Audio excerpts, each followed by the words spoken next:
Hey everyone, this is Michael again, and welcome to the Smackdown review. Smackdown tonight was from the Capital One Center in Washington, D.C. And Smackdown tonight, it wasn't a bad show by any means, but it's just the same old. It's the same old shit, we've been getting. I think WWE is phoning Smackdown on Fox with these next few shows until they come on USA Network. I think once SmackDown comes onto USA Network, I think it'll possibly be, a lot more better. But overall, SmackDown it's just the same old. But wasn't a bad show tonight. But tonight on SmackDown, we had two titles on the line. We had LA Knight versus Santos Escobar for the United States Championship. And we had Tanga and Tonga versus the Street Profits for the Tag Team Championship. We also saw Naomi, Jade, Cargill, and Bianca Belair. They ended up taking on Alba, Fyre, Isla, and Blair Davenport in a 6-woman tag team match. And the main event, we had Kevin Owens and Cody Rhodes. They ended up taking on A-Town Down Under, Grayson Waller, and Austin Theory. So with Kevin Owens and Cody Rhodes, they went that whole, can they coexist? They went that route. But overall, like I said, SmackDown wasn't a bad show tonight, but, the same old. But before I get into the review, if you guys haven't checked out my previous video that I uploaded earlier today, I did a movie review on Drag Me to Hell, which is a film directed by Sam Raimi. So if you guys haven't seen that review, definitely go check it out. Had a lot of fun with the film. It's not a film for everybody, but just go into it with an open mind, and I think you'll probably enjoy it. I mean, it's a horror film, but it's more of a comedy. So, but check out my review of Drag Me to Hell if you guys haven't seen it.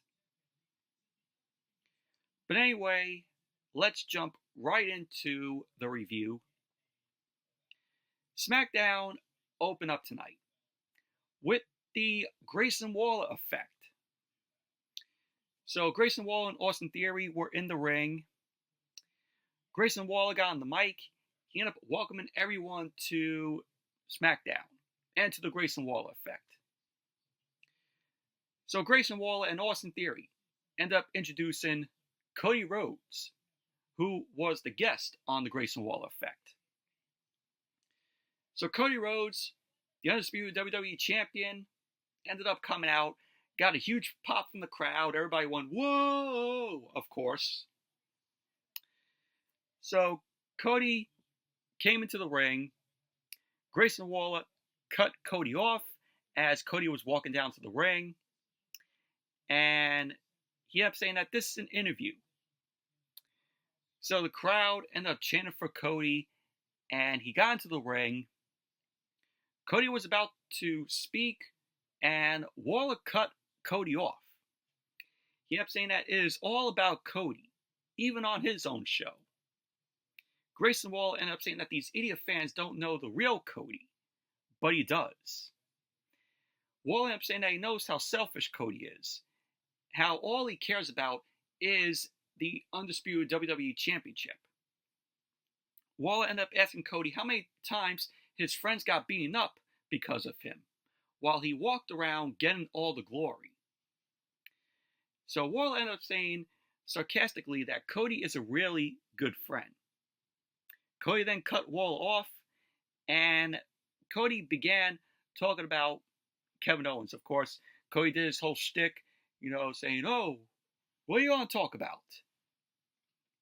So Cody ended up saying that if he puts the SmackDown Superstars list on the wall, could Kevin Owens beat a lot of the guys?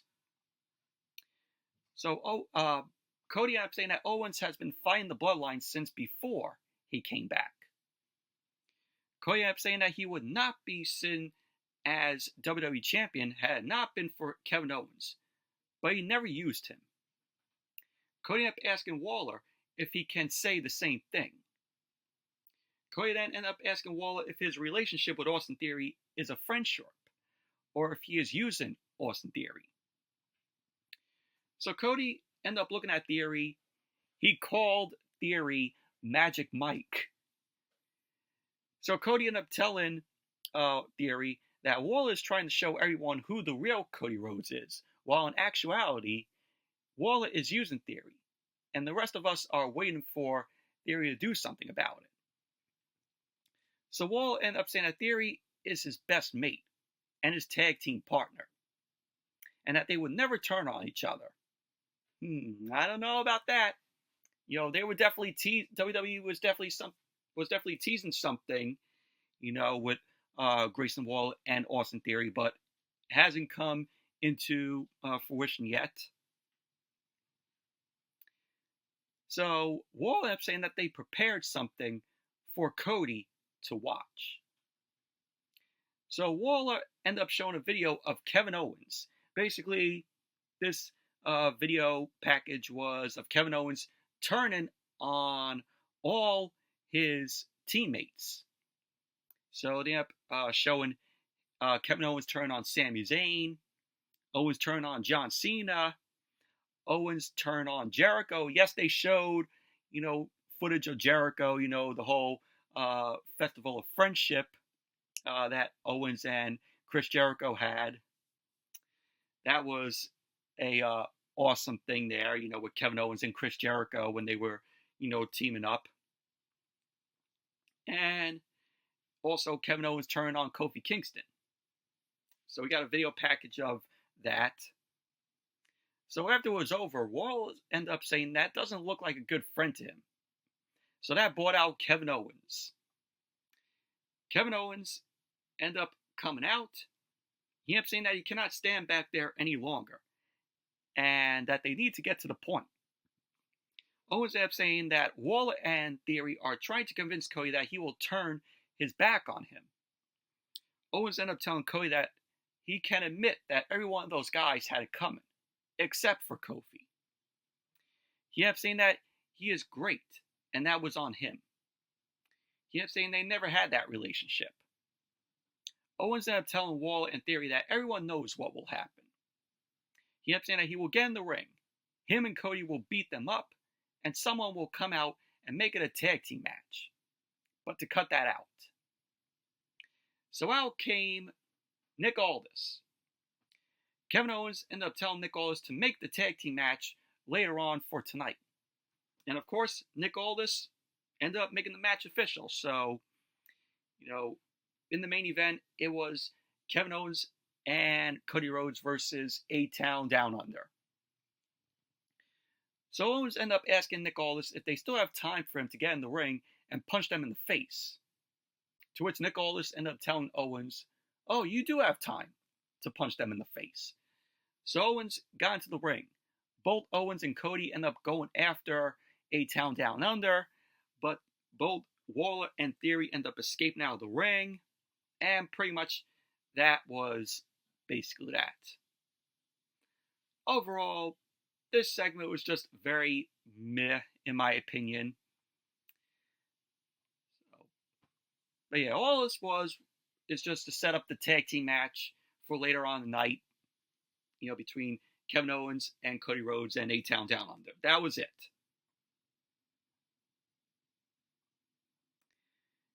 And then we had the first match of the night.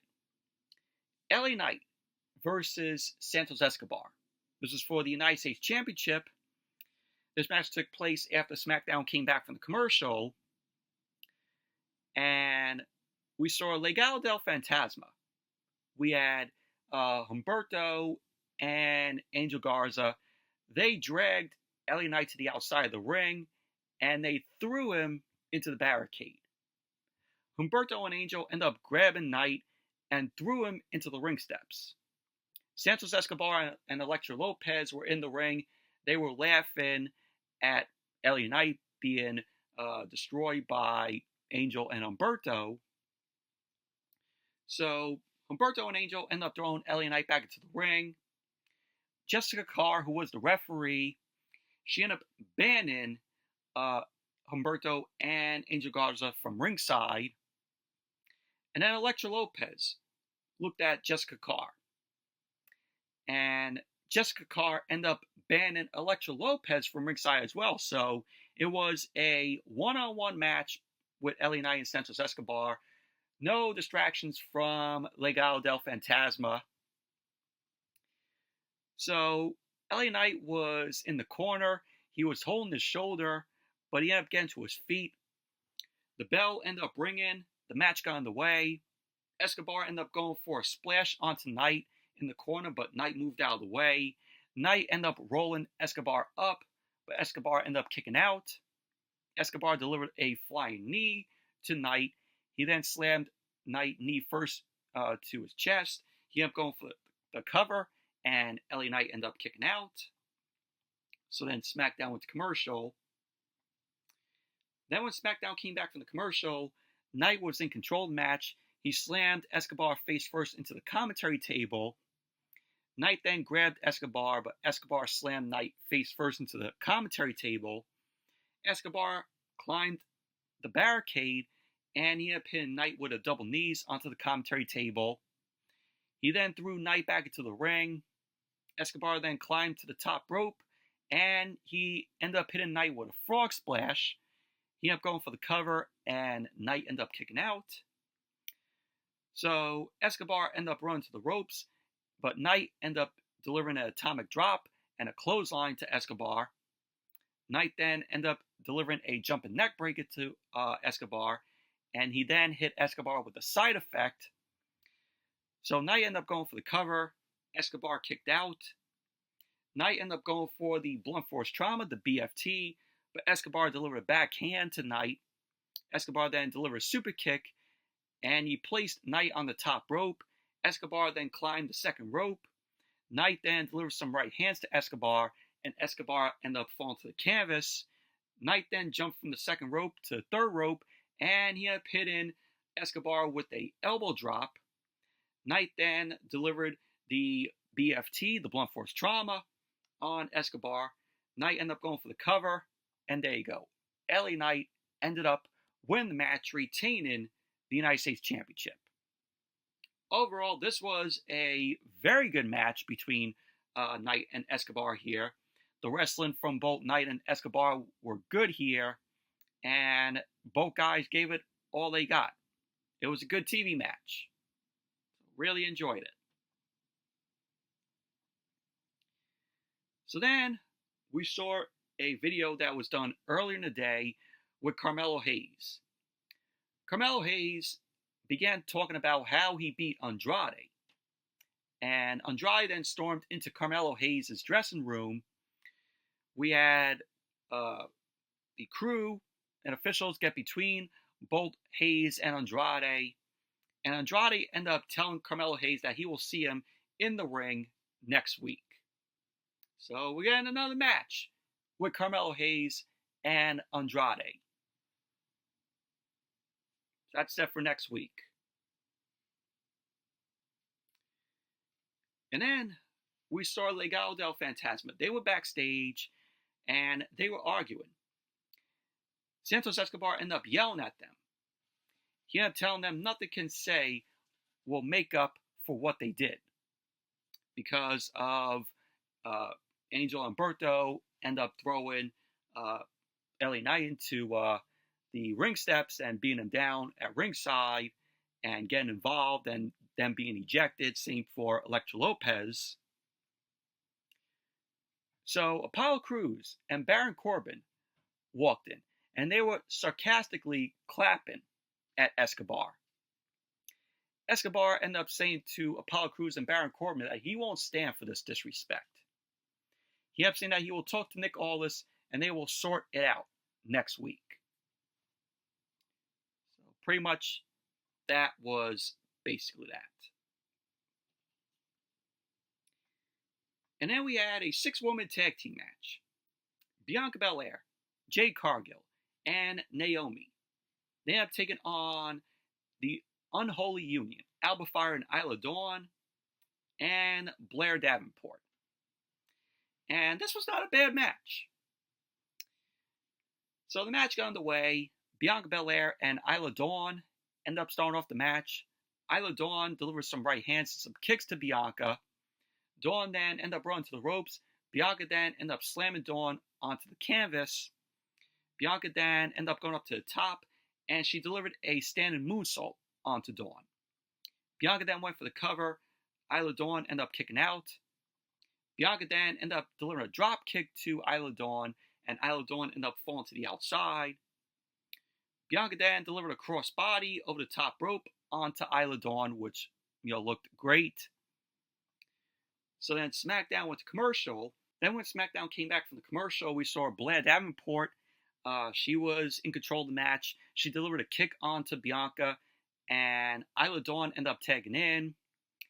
Isla Dawn then tagged in Alba Fyre, and the Unholy Union ended up double teaming on Bianca. Blair Davenport was tagged in. She ended up landing a double stomp onto Bianca's spine. So Blair Davenport ended up going for the cover, and Bianca ended up kicking out. Isla Dawn was then tagged in, and she tagged Alba Fyre in, and once again, the Unholy Union double teamed up on Bianca. Alba Fyre ended up going for the cover, and Bianca ended up kicking out. Alba Fyre delivered a modified abdominal stretch, but Bianca ended up reversing that into a backbreaker. Isla Dawn was then tagged in. She stomped onto Bianca, and she ended up hitting Naomi off the ring apron. Bianca then delivered a superplex onto Isla Dawn. Blair Davenport was tagged in, as did Jade. So Blair Davenport and Jade Cargill ended up going at it. Jade delivered some forearms, and she ended up knocking all three women down. She knocked out Blair Davenport and the Unholy Union. Jade then powerbombed Blair Davenport down onto the canvas. Jade then delivered a fallaway slam, throwing Alba Fyre onto Blair Davenport. So Jade then delivered a choke slam onto Isla Dawn. And Blair Davenport delivered a super kick onto Jade Cargill. Naomi was then tagged in. Naomi went up to the top, and she delivered a crossbody and a drop kick onto Alba Fyre. So Isla Dawn and Blair Davenport were on the ring apron. Naomi ended up delivering double DDTs to the both of them. So Naomi ended up going for the cover. Alba Fyre broke up the pin. So at the end of the match, Naomi delivered a kick to the side of the head onto Blair Davenport. Naomi then ended up going for the springboard moonsault on Blair Davenport. She ended up going for the cover, and there you go. Bianca Belair, Jade Cargill, and Naomi ended up winning the match. Overall, this was not a bad match here. This was a surprisingly decent match between these women. And then we saw a video package of, Natalya narrating, Germany and, hyping up Bash in Berlin. You saw clips of Bret Hart, being in Germany, and they end up showing, Owen Hart versus the British Bulldog on Monday Night Raw in 1997, which was an awesome, great match between the both of them. Of course, at that time, Owen Hart and British Bulldog were the tag team champions, and the European Championship was introduced, and British Bulldog ended up beating Owen Hart, and that led to British Bulldog become the first ever European champion. So what a match that was. It was a 5-star classic on a Monday Night Raw in 97. So if you haven't seen that match, Owen Hart versus British Bulldog, definitely would recommend it. Great match between the both of them. So pretty much that was basically the video package, just them hyping up Bash in Berlin, and it was great to see, that match, Owen Hart versus British Bulldog being shown. And then the Bloodline ended up coming out. The Bloodline got into the ring. Sikoa got on the mic. He ended up telling the fans to acknowledge him. Sikoa ended up saying that the first thing he wants to talk about is their OTC is done. He ended up saying that the second thing is that he has next against Kevin Owens or Cody Rhodes. Sikoa ended up saying that he is going to return the Undisputed WWE Championship to his family, and he is going to bring it back to him. So the fans were chanting, "We want Roman." Of course, Roman Reigns wasn't on the show tonight. So Sikoa ended up saying that they can chant for Roman all they want, but he isn't here. Sikoa ended up saying that the third thing is that since he is going to be the undisputed WWE champion, there is something wrong with the tag team titles. So Sikoa ended up telling Jacob Fatu to step up. So Sikoa ended up telling Jacob Fatu to give him his tag team title. Jacob Fatu ended up giving his tag team title to Tonga Loa. So Sikoa then told Fatu that he can't be a tag team champion if he is going to be his own personal enforcer. So Sikoa and Jacob Fatu end up hugging. Jacob Fatu ended up telling Sikoa that he loves him. So now that Jacob Fatu has given his tag team title to Tonga Loa, this could mean two things. One is WWE protecting Jacob Fatu because he is injured. Or two is WWE protecting the tag team titles because they are going to be booking Jacob Fatu versus Roman, when he comes back. So it could be those two things. But I'm going with the second option. I think we are going to be getting Jacob Fatu versus Roman, and when Roman comes back, and that's going to be a good build up to their match whenever that happens. Maybe we'll get it at Bad Blood. I don't see them doing it at Bash in Berlin. I think Jacob Fatu versus Roman Reigns will be coming at Bad Blood. So then the Street Profits end up coming out. The Street Profits, Montez Ford, Angelo Dawkins, they end up coming out with B-Fab. B-Fab got on the mic. She ended up saying that they don't care about that and that they have business tonight. Montez Ford ended up saying that you can't talk about them like that. They are happy because they just got a promotion. Dawkins ended up saying that it is demotion season because they are up and they want the smoke. And pretty much that was basically that. But overall, I thought this was a decent segment here. Jacob Fatu, giving the tag team title to Tonga Loa. So now Tanga and Tonga Loa are, the champions, the tag team champions. But overall, like I said, decent segment. And then we saw Byron Saxton. Byron Saxton was backstage with LA Knight. Knight ended up telling Byron Saxton that this is his home.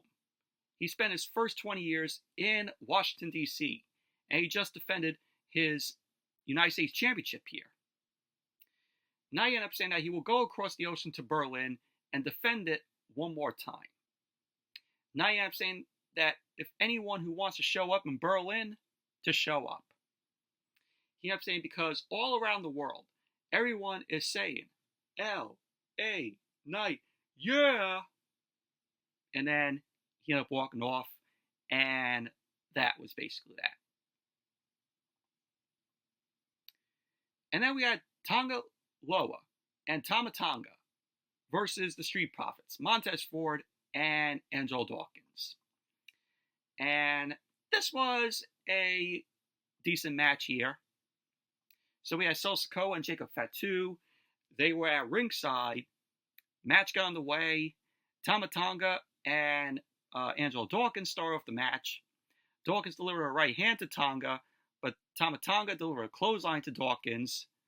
Loa was then tagged in, and both Tanga and Tonga Loa end up double teaming on Dawkins. Tanga was tagged back in. He ended up going for a splash to Dawkins, but Dawkins moved out of the way. So Dawkins delivered a flapjack to Tanga, and Montez Ford ended up tagging in. Street Profits then double teamed up on Tanga. Ford ended up going for the cover, and Tanga ended up kicking out. Ford then went up to the top, and he delivered a moonsault to Tanga. Ford then ended up running to the ropes. He ended up hitting Tanga with a clothesline. Ford ended up going for a right hand onto Tanga, but Tanga delivered a right hand from behind. Tanga was then tagged in, and the Bloodline, Tanga and Tanga, end up double teaming on Montez Ford. Loa ended up going for the cover, and Montez Ford ended up kicking out. Loa then delivered some headbutts to Ford.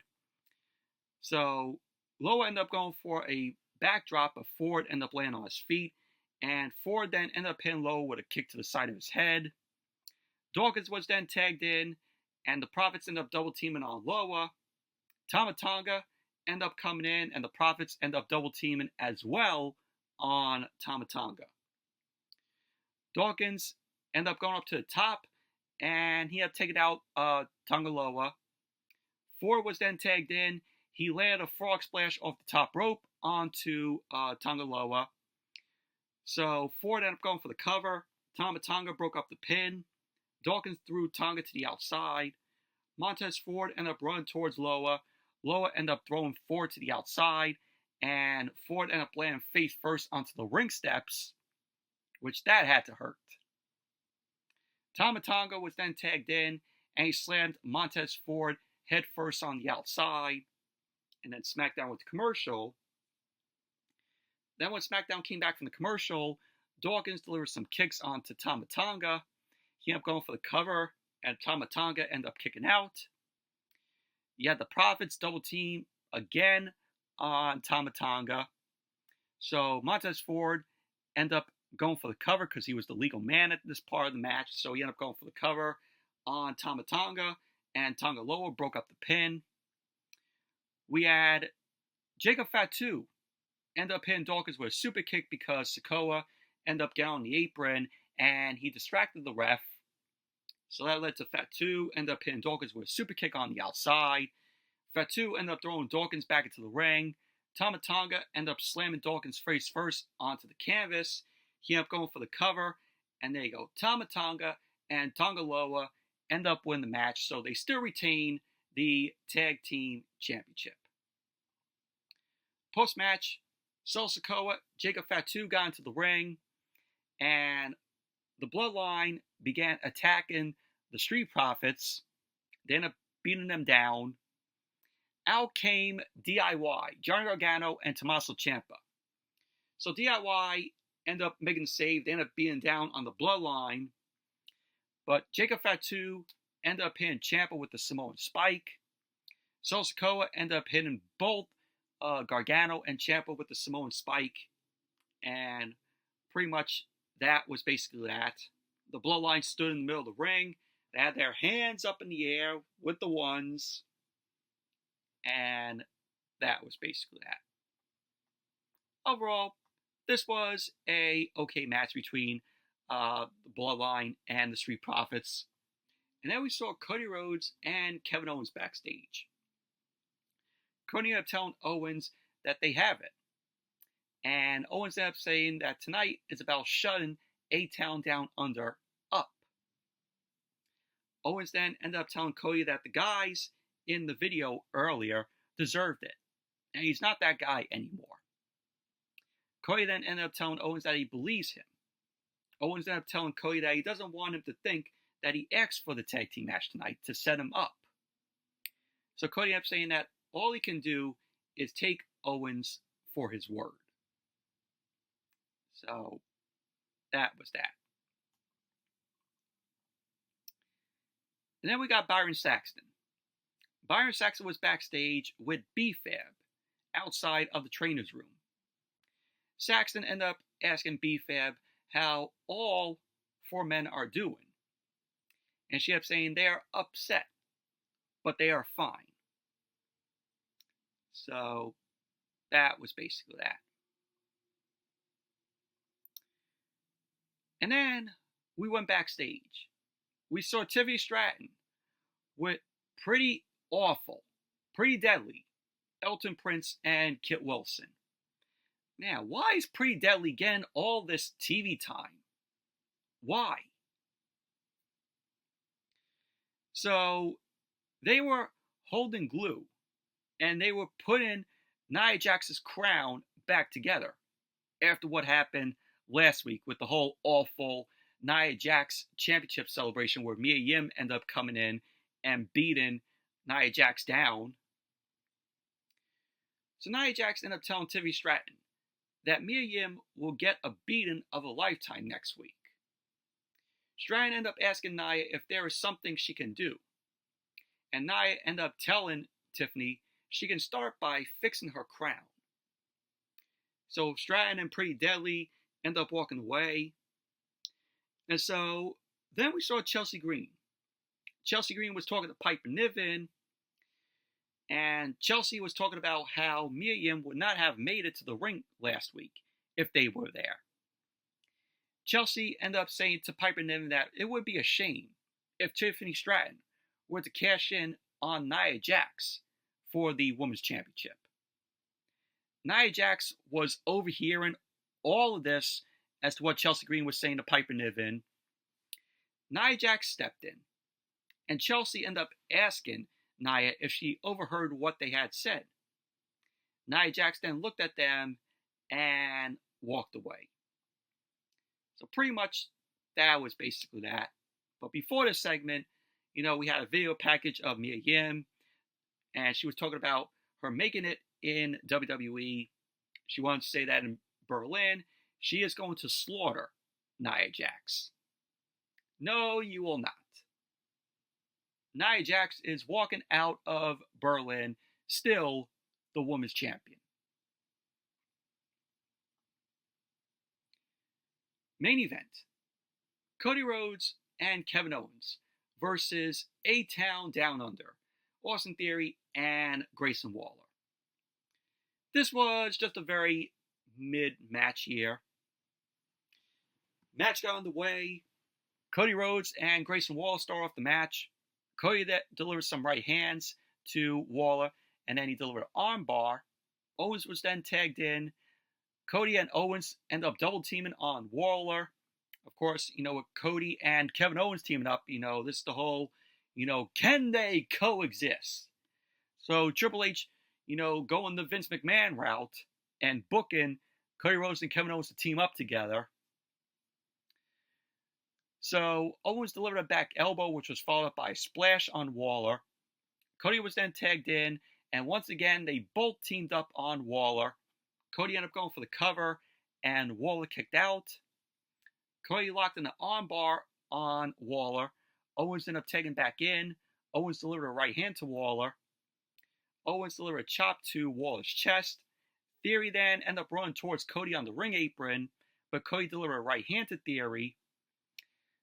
So we had Theory end up tagging in. He ended up hitting Owens with a right hand. So then Smackdown went to commercial. Then when Smackdown came back from the commercial, Kevin Owens was on the top rope, and he delivered a frog splash onto Waller. Cody was then tagged in, and Cody delivered a forearm onto Waller, which was followed by a snap power slam. Cody ended up going up to the second rope, and he hit Waller with the disaster kick, and Waller ended up falling to the outside. Cody ended up running to the ropes, but Theory ended up dragging Cody to the outside. Theory ended up grabbing Cody, but Cody ended up throwing Theory onto the commentary table. Cody got back into the ring. Waller then ended up hitting Cody with the flatliner. So Waller ended up going for the cover, and Cody ended up kicking out. So Theory was then tagged in. So Theory and Waller ended up double teaming on Cody. Theory that delivered a snapmare onto Cody, which was followed up by a chin lock. Theory ended up going for a backdrop on Cody, but Cody ended up landing on his feet, and he ended up pinning Theory with the Cody cutter. Waller ended up going to attack Owens, but Owens got off the ring apron. Cody went for the tag, but Theory delivered a back suplex to Cody. So Theory ended up going for the cover. Cody ended up kicking out. So later on, we had Kevin Owens ended up hitting Theory with a cannonball. Owens then climbed the top rope, and he landed the swanton on Theory. So we had Owens ended up going for the cover, and Waller ended up breaking it up. Cody got into the ring. He ended up pinning Theory with the crossroads. Owens ended up getting to his feet. He went for the stunner, but Waller ended up rolling Owens up. Owens kicked out. Owens then delivered a super kick to Waller. Owens then threw Waller into the ropes, and he hit him with a pop-up powerbomb. Owens ended up going for the cover, and there you go. Kevin Owens and Cody Rhodes ended up winning the match. Post-match, Cody Rhodes looked at Waller and Theory. Kevin Owens stood behind Cody, holding the undisputed WWE Championship. Owens then walked quickly towards Cody as if Owens was going to hit Cody with the title. So Cody turned around. Owens gave Cody his title. Owens began to yell at Waller and Theory on the outside. And Cody was looking all confused about, what is this? Owens then ended up lifting Cody's arm up in the air. And that was how SmackDown went off the air. But overall, this was a very meh match between Cody Rhodes and Kevin Owens and A-Town Down Under. This was all just thrown together because we want to see if Cody Rhodes and Kevin Owens can coexist. And with Kevin Owens, trying to, go to hit Cody with the title, and then Cody turned around and Owens ended up giving him the title. This is just a tease of Kevin Owens turning heel. So, and there was another point in the Grayson Waller effect segment, which I did not, explain. You had one of them, I think it was Theory, ended up throwing Kevin Owens into Cody Rhodes. And Owens was apologizing, and he ended up throwing the chair out of the ring. So that was all a setup there, a tease of Kevin Owens turning heel. So we might get that at Bash in Berlin next Saturday. But overall, SmackDown wasn't a bad show tonight. But I really am enjoying the build towards Bash in Berlin. I think WWE is doing a good job in building towards the show next Saturday. But anyway, that's it for the SmackDown review. Thank you all for watching. Hope you all enjoy this review. Definitely give the video a thumbs up, comment, subscribe. Be sure to check out my previous video if you guys haven't seen it. The movie review of Drag Me to Hell. And I might review All In, maybe, on Sunday. But if not, check me out on my buddy Zack Attack reviews on Sunday. We're going to be doing a Movies That Made Me live stream. So check out that on Sunday. He's going to go live at 6 o'clock. So join me and Zach over there on his channel at Zack Attack Reviews. So that is coming up for Sunday. But until then, I'll see you all later.